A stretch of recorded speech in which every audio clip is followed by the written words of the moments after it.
ఎన్నికల ముందు చంద్రబాబు నాయుడు గారు చాలా ప్రచార కార్యక్రమాల్లో, ప్రచార సభల్లో వారి సూపర్ 6ని 10 సార్లు ప్రజలకి చెప్పేటువంటి కార్యక్రమం చేసిన దాంట్లో ఇప్పుడు ఉన్నటువంటి, అంటే ఆ రోజు మేము ఉన్నప్పుడు వైఎస్ఆర్ కాంగ్రెస్ పార్టీ ప్రభుత్వం తల్లికి మాత్రమే ఇస్తుంది 15,000, ఎంతమంది పిల్లలు ఉన్నా తల్లికి 15,000 మాత్రమే ఇస్తుంది. మేము అధికారంలోకి వచ్చిన తర్వాత ఎంతమంది పిల్లలు ఉంటే అంతమంది పిల్లలకి 15,000 అన్నాడు లేదా? కానీ జీవో వచ్చిన తర్వాత కొన్ని అనుమానాలు లేకెత్తాయి. సరే ఇస్తారా లేదా అనేటువంటి పక్కన పెడదాం. కొన్ని అనుమానాలకి కూడా ముఖ్యమంత్రి గారు సమాధానం నిన్న చెప్పుంటుంటే కొన్ని అనుమానాలు నివృత్తి అయ్యాయి. అందులో క్లియర్గా జీవో నెంబర్ 29లో పిల్లల్ని పంపించేటువంటి తల్లికి 15,000 రూపాయలు చెప్పున అని చెప్పి ప్రకటన అందులో జీవోలో మెన్షన్ చేస్తూ దాని మీద ఒక జీవోని విడుదల చేశారు. అక్కడ అనుమానం అనేటువంటిది ప్రజల్లో ఒక అనుమానం, ఒక ఆందోళన అనేటువంటిది గడిచినటువంటి 48 గంటలుగా రాష్ట్ర ప్రజల్లో ఉంది. ముఖ్యంగా పేదవాళ్ళలో, గడిచినటువంటి 5 సంవత్సరాలుగా అమ్మఒడి అందుకున్నటువంటి కుటుంబాల్లో ఈరోజు ఆందోళన అనేటువంటిది ఉంది. అదేంటి, పిల్లలు ఎంతమంది ఉంటే అంతమందికి 15,000 రూపాయలు అని చెప్పారు కదా, మరి ఇప్పుడు 15,000 రూపాయలు తలిగిస్తానని చెప్పని అంటున్నారు అనేటువంటి అనుమానం నిన్న రాయవరంలో, భోగాపురంలో, మెట్టెక్ జోన్లో, తర్వాత ఎయిర్పోర్ట్లో ఇన్ని ప్రాంతాల్లో ముఖ్యమంత్రి గారు పత్రికా సమావేశాలు పెట్టినట్టుగా చూశాను. కనీసం 3 ప్రాంతాల్లో అన్న వారు మాట్లాడారు ప్రజలను ఉద్దేశించి. ఎక్కడా కూడా దానికి ఈ అనుమానం ఉందనేటువంటిది నిన్నటి నుంచి ప్రజల్లో ఒక ఆందోళన ఉన్నప్పుడు దాన్ని నివృత్తి చేయాల్సినటువంటి బాధ్యత రాష్ట్ర ముఖ్యమంత్రిగా చంద్రబాబు నాయుడు గారి మీద ఉన్నప్పుడు ఎందుకు దాని మీద ఏ రకమైనటువంటి ప్రకటన చేయలేదు? ఒక చిన్న ఉదాహరణ మీకు చూపిస్తాను. అంటే ఏ రకంగా వారు ప్రచారం చేశారో, ఆ ప్రచారంలో ఏం చెప్పారో ఇప్పుడు ఉన్నటువంటి ఇరిగేషన్ శాఖ మంత్రి రామానాయుడు గారు వారి ఎన్నికల ప్రచారం ఏ రకంగా ప్రచారం చేశారో ఒక్కసారి వినండి మీరు. పథకాలన్నీ కూడా మీరు పథకం చూస్తున్నారా, పాంప్లెట్ చూసారా, ఎక్స్ప్లెయిన్ చేశారా? మీకు ఎంత వస్తుంది? నెలకు 1,500, సంవత్సరానికి 18,000, మీ అబ్బాయికి 15,000, ఆ పాపకి, ఈ పాపకి 15,000, ఈ బాబుకి, ఆ బాబుకి 15,000, ఈ బాబుకి. ఎంతమంది పాపలు ఉంటే అంతమందికి. అలా చదువుకుని అందరు కదా చెప్పి 15,000 వస్తుంది. మీకు 18,000 వస్తుంది, మీకు 18,000 ఏమ్మా హ్యాపీ కదా? ఏమ్మా పింఛన్ ఏమన్నా మన పెద్దోళ్ళు ఉంటే 4,000 పింఛన్ వస్తుంది, మిగిలిన ఉంటే 6,000 వస్తుంది. ఇంటికి పట్టుకొచ్చిస్తాం వాలంటీర్గా. ఏమి ఇబ్బంది లేదు. ఏమ్మా ఎక్కడ పెట్టాలండి? ఇంకోసారి వింటారా? బాగుంది, విన్నాం.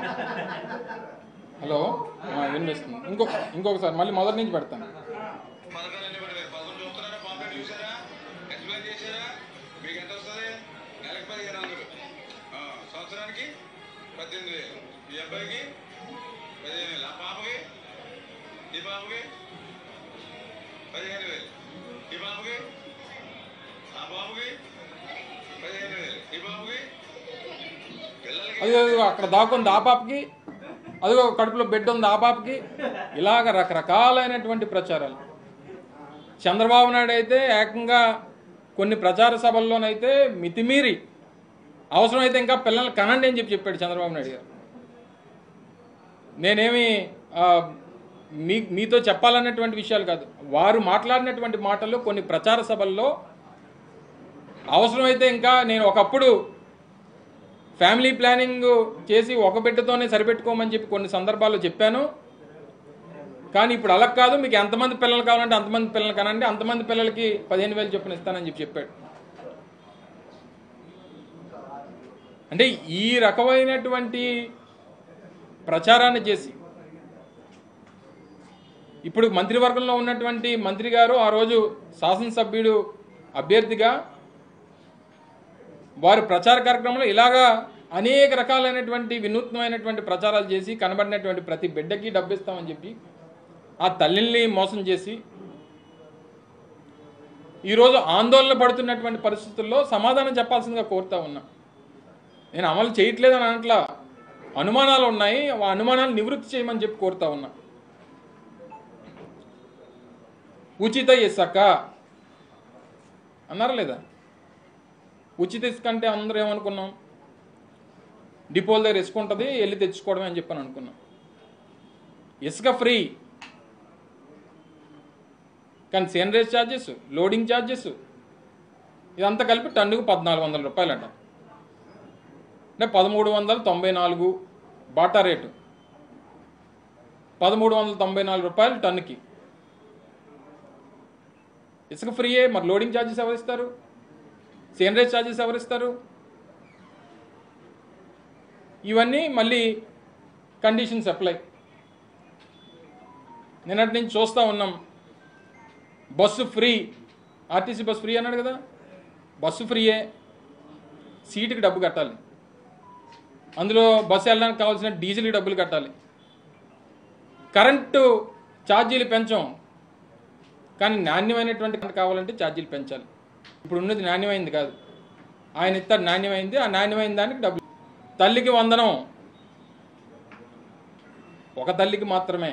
కండిషన్స్ ఇవన్నీ చెప్పారా జనానికి ముందు? వాలంటీర్లు సమాధానాలు చెప్పాల్సిందిగా, వాటిని నివృత్తి చేయాల్సిందిగా మేము కోరుతా ఉన్నాం తప్ప వారు అమలు చేయకుండా ఉండాలనేటువంటి తపన అయితే మాకు లేదు. చెయ్యాలనే కోరుకుంటున్నాం. ఎందుకంటే ప్రజలకి మంచి జరుగుతుంది. ప్రతి ఇంట్లో ఇద్దరు, దాదాపు మేము 80-85 లక్షల మంది పిల్లలు స్కూల్స్కి వెళ్ళేటువంటి వారికి ఉపయోగపడేటువంటి కార్యక్రమాన్ని చేశాం. అంటే దాదాపు 42-43 లక్షల మంది తల్లులకి అమ్మఒడి ఇచ్చేటువంటి కార్యక్రమం చేశాం. సో ఇవన్నీ అనేక రకాలైనటువంటి అనుమానాలు ఉన్నాయి. వీటిని అన్నింటినీ కూడా నివృత్తి చేసి, ఇప్పటికన్నా ఇంకా జగన్మోహన్ రెడ్డి గారిని నిందించడం, ఆయన మీద ఏదో రకంగా ఇష్టం వచ్చినటువంటి మాటలు మాట్లాడడం, ఇవన్నీ మానుకొని 4 రోజులు అయిపోయింది. పరిపాలన మీద శ్రద్ధ పెట్టి ఏ రకంగా చెయ్యాలి, ఏ రకంగా మంచి చేయాలి. నిన్న అప్పుల గురించి కూడా నోటికి వచ్చినటువంటి మాటలు చెప్పేశారు. నిన్న ఫైనాన్స్ మినిస్టర్ గారు చెప్పారు, 2014 నుంచి 19 కన్నా 2019 నుంచి 24లో రాష్ట్ర ప్రభుత్వం చేసినటువంటి అప్పు అప్పటికన్నా తక్కువ అని చెప్పి నిన్న నిర్మలా సీతారామన్ గారు చెప్పారు.